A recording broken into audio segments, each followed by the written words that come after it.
శ్రీమన్మహాభారతము 795వ రోజు. ఓం అస్మద్గురుభ్యో నమః. నారాయణం నమస్కృత్య నరం చైవ నరోత్తమం దేవీం సరస్వతీం వ్యాసం తతో జయం ఉదీరయేత్. శ్రీమన్మహాభారతము 3వ పర్వము, వనపర్వము లేదా అరణ్య పర్వము. అందులో 33వ అధ్యాయము. సూత మహానుభావుడు శౌనకాది మహర్షులందరికీ ప్రవచనం చేస్తూ ఈ రకంగా చెబుతూ ఉన్నాడు.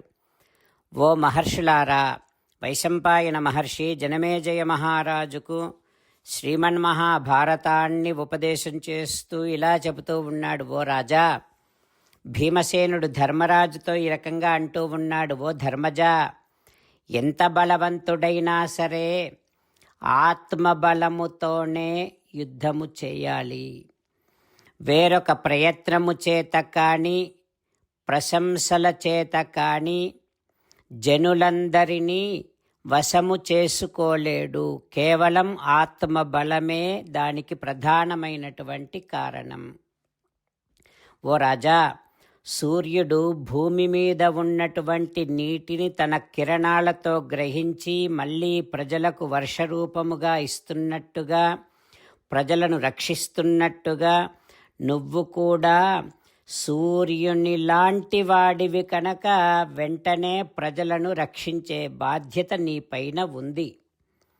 ఓ రాజా, నీ పితామహులు చేసినట్టుగానే ఏతచ్చాపి తపోరాజన్ పురాణమితి నశ్రుతం విధినా పాలనం భూమేః యత్కృతం నః పితామహైః.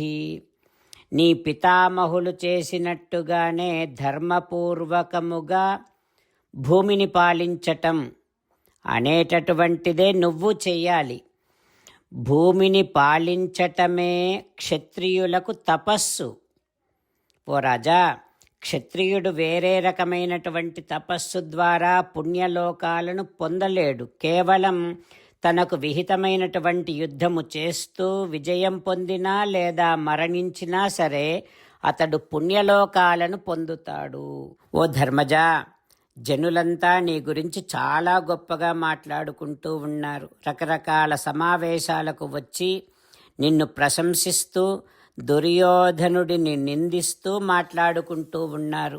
బ్రాహ్మణులు, కురు వంశీయులంతా అక్కడక్కడ కలుసుకొని ఆనందముతో నీలో ఉండేటటువంటి సత్యసంధతను గురించి మాట్లాడుకుంటున్నారు అని నేను విన్నాను. ఓ రాజా, వారంతా ఏమనుకుంటున్నారంటే నీలో మోహము లేదు, దైన్యము లేదు, లోభము లేదు, భయము లేదు, కామము లేదు. ఈ కారణంగా కానీ ధన కారణముగా కానీ నువ్వు ఏమాత్రము అసత్యాన్ని ఏ కొంచెము కూడా పలకటమే లేదు అని నీ గురించి అందరూ చాలా గొప్పగా మాట్లాడుకుంటూ ఉన్నారు. రాజు రాజ్యము కోసము చేసినటువంటి యుద్ధములో హింస చేయటం వలన పొందిన పాపాన్ని రాజ్యము పొందిన తర్వాత యజ్ఞాలలో భూరి దక్షిణలు ఇవ్వటము ద్వారా తొలగించుకోవచ్చు. ఓ ధర్మజా, చీకట్ల నుండి చంద్రుడు బయటపడ్డట్టుగా బ్రాహ్మణులకు గ్రామాలను, వేల కొలది గోవులను ఇవ్వటము ద్వారా రాజు పాపముల నుండి విముక్తుడవుతాడు.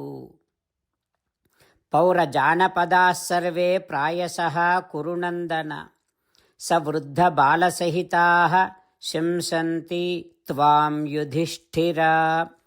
ఓ కురునందన, ఓ ధర్మజ, నగరాలలో పల్లెల్లో నివసిస్తూ ఉండేటటువంటి పిల్లలు కూడా నీ గురించి చాలా గొప్పగా మాట్లాడుకుంటూ ఉన్నారు రాజా. ఇక వృద్ధులు, ఇతర పౌరులంతా కూడా తరచుగా నిన్ను ప్రశంసిస్తూనే ఉన్నారు అంటూ భీమసేనుడు ధర్మరాజుతో మాట్లాడుతూ ఉన్నాడు. ఆ తర్వాత ఏం జరుగుతుందో రేపు తెలుసుకుందాం. జై శ్రీమన్నారాయణ. జై శ్రీమన్నారాయణ. అమ్మా నాన్నలకు సాష్టాంగ నమస్కారం చేద్దాం. మన ఆచార్యవర్యుల శ్రీచరణారవిందములకు సాష్టాంగ నమస్కారం చేద్దాం. శ్రీ వేదవ్యాస మహర్షుల వారి దివ్య పాదారవిందములకు సాష్టాంగ నమస్కారం చేద్దాం. శ్రీ విఘ్నేశ్వర స్వామి వారి శ్రీచరణారవిందములకు సాష్టాంగ నమస్కారం చేద్దాం. శ్రీమన్మహాభారత గ్రంథరాజమునకు శిరస్సు వంచి నమస్కరిద్దాం. శ్రీకృష్ణ భగవానుని శ్రీచరణారవిందములకు సాష్టాంగ నమస్కారం చేద్దాం. మన హృదయ మందిరములోనే అంతర్యామిగా వేంచేసి ఉన్నటువంటి శ్రీమన్నారాయణుడిని సేవిస్తూ మనని మనము స్వామికి సమర్పించుకుంటున్నామనే భావనాపూర్వకముగా సాష్టాంగ నమస్కారము చేస్తూ స్వామి నామ సంకీర్తన చేద్దాం. శ్రీమన్నారాయణ నారాయణ నారాయణ శ్రీమన్నారాయణ నారాయణ నారాయణ. శ్రీమన్నారాయణుడే శ్రీకృష్ణ భగవానుడిగా వచ్చి మనందరికీ భగవద్గీతను ఇచ్చి మనందరినీ ఒక 8 పనులు చేయమని చెబుతూ ఉన్నాడు. అందుకని భగవన్ తప్పకుండా చేస్తామంటూ మనం ప్రతిరోజు ఈ రకంగా మాట ఇద్దాం. హో శ్రీమన్నారాయణ కరిష్యే వచనం తవ సర్వం శ్రీకృష్ణార్పణమస్తు. జై శ్రీమన్నారాయణ. జై శ్రీమన్నారాయణ. భక్తులకు ప్రత్యేకమైనటువంటి విజ్ఞాపన. మీకు అన్ని విషయాలలో వెంటనే మంచి ఫలితాలు రావాలి అనంటే ప్రతిరోజు 1 నిమిషం వెచ్చించి నారాయణాస్త్రాన్ని చదవండి. ఇక మీకు తిరిగే ఉండదు. నారాయణాస్త్రాన్ని పొందడానికి మీరేం చేయాలంటే నారాయణాస్త్రం అనే వెబ్సైట్కి వెళ్ళి మీ పేరు మీ ఈమెయిల్ ఇస్తే మీ ఈమెయిల్కి నారాయణాస్త్రం PDF వస్తుంది. అందులో ఒక రామాయణ శ్లోకం, ఒక గీతా శ్లోకం, ఒక విష్ణునామం ఉంటాయి. ఆ 3 కలిపి నారాయణాస్త్రం అంటాం. ప్రతి ఒక్కరికి వేరువేరు శ్లోకాలను ఇస్తున్నాం. ఆ రకంగా ఎవరి శ్లోకాన్ని వారు ప్రతిరోజు తప్పనిసరిగా చదవటం వలన ప్రతిరోజు ప్రతి 24,000 భక్తులతో ఒకసారి సంపూర్ణ రామాయణ పారాయణ, 33 సార్లు శ్రీమద్ భగవద్గీత పారాయణ, 24 సార్లు శ్రీ విష్ణు సహస్రనామ స్తోత్ర పారాయణ జరుగుతుంది. ప్రతి ఒక్కరికి అంతటి విశేష ఫలితము ప్రతిరోజు లభిస్తుంది. అందుకని మీరు మీ కుటుంబ సభ్యులు అందరూ ఒక్కొక్కరు ఒక్కొక్క నారాయణాస్త్రాన్ని వెంటనే పొందండి.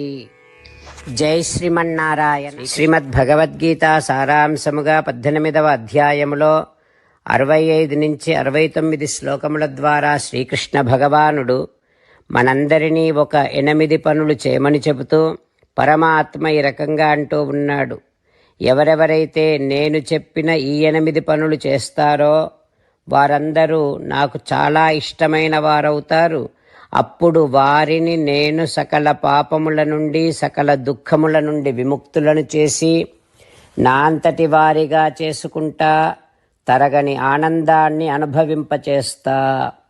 నిజమే చెబుతున్నా, ప్రమాణము చేసి చెబుతున్నా అంటూ సాక్షాత్తుగా దేవదేవుడైన శ్రీమన్నారాయణుడైన శ్రీకృష్ణ భగవానుడే మనను ఈ 8 పనులు చేయమని చెబుతూ ఉన్నాడు కనుక హో శ్రీమన్నారాయణ కరిష్యే వచనం తవ, తప్పకుండా చేస్తా, నువ్వు చెప్పినట్టే చేస్తా అంటూ మనం ప్రతిరోజు దేవదేవుడైన శ్రీమన్నారాయణుడికి ఈ రకంగా మాట ఇద్దాం. హో శ్రీమన్నారాయణ, నువ్వు చెప్పినట్టే నేను నిన్నే సంతతము ధ్యానము చేస్తూ ఉంటా. హో శ్రీమన్నారాయణ, నువ్వు చెప్పినట్టే నేను నీ భక్తుడిగానే ఉంటా. హో శ్రీమన్నారాయణ, నువ్వు చెయ్యమన్నట్టే నేను నా విధులను కర్తవ్యాలను నీ సేవగా నీ తృప్తి కోసమనే సక్రమంగా నిర్వర్తిస్తూ ఉంటా. హో శ్రీమన్నారాయణ, నువ్వు చెప్పినట్టే నేను నీవాడిని అనే మహావిశ్వాసాన్ని సంతతము కలిగి ఉంటూ నా హృదయములో నీకే నమస్కరిస్తూ ఉంటా. ఓ శ్రీమన్నారాయణ, మామేకం శరణం వ్రజ, నన్నొక్కడిని మాత్రమే శరణు వేడుకో అని నువ్వే అన్నావు కనుక నేను నిన్ను ఒక్కడిని మాత్రమే శరణు వేడుకుంటా. ఓ శ్రీమన్నారాయణ, మా శుచః, ఇక దుఃఖించకు అని నువ్వే నాకు భరోసా ఇస్తూ ఉన్నావు కనుక నేను ఇక దుఃఖించను. ఓ శ్రీమన్నారాయణ, నువ్వు చెప్పినట్టే నువ్వు నా కోసమని చెప్పిన శ్రీమద్భగవద్గీతను ఎప్పుడో ఒక్కసారి కాకుండా ప్రతిరోజు కనీసము ఒక్క శ్లోకాన్నైనా అనుసంధానము చేస్తూ గీతోపదేశాన్ని జ్ఞాపకం చేసుకుంటూ ఉంటా. ఓ శ్రీమన్నారాయణ, నువ్వు చెప్పినట్టే నువ్వందరి కోసమని చెప్పిన శ్రీమద్భగవద్గీతను తెలియని భక్తులందరికీ తెలియచేసే నా వంతు ప్రయత్నాన్ని నిరంతరము కొనసాగిస్తూనే ఉంటా. ఓ శ్రీమన్నారాయణ, నేను నువ్వు చెప్పినట్టే చేస్తా, నీకు నచ్చినట్టే ప్రవర్తిస్తా, నీకోసమే పని చేస్తూ ఉంటా. కరిష్యే వచనం తవ. సర్వం శ్రీకృష్ణార్పణమస్తు. జై శ్రీమన్నారాయణ.